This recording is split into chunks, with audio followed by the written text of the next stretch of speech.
Hey hello to everyone, দেখো এখানে আমি রেডি হয়ে গেছি। আর এই যে পারফিউমটা দেখছিলে ওটা বেলা ভিটার, আমি বার্থডেতে গিফট পেয়েছিলাম। এখানে আমি রেডি হয়ে গেছি আর চলে গেছিলাম আমি বুক ফেয়ারে। ক্যাপশনে অলরেডি তোমরা জেনে গেছো।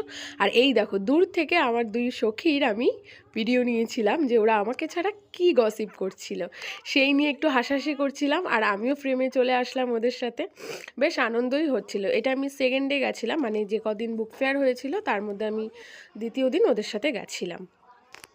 তো দেখো এটা বুক ফেয়ারের প্রেমাইসেসে আমরা চলে এসেছিলাম। আর এটা হলো চাকদার যে বুক ফেয়ারটা, খুবই সুন্দর। বেশ অনেক রকমের বই দেখলাম। আমার তো বেশি ইন্টারেস্ট লাগছিল এই হরর বুকসগুলোতে।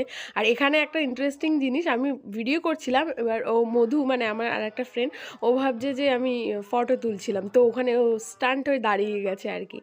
যাই হোক, এখানে দেখো অনেকগুলো মানে বুকের স্টল আছে, মানে ছোট থেকে বড় সবার। আর বই এমনই একটা জিনিস, এই বুক ফেয়ার যেখানে ছোট থেকে বড় মাঝারি সবাই আসে, বইয়ের একটা আলাদাই গুরুত্ব আছে বলো।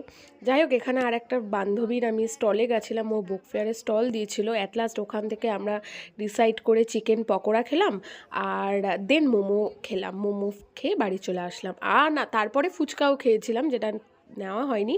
আর সত্যি বলতে অসাধারণ।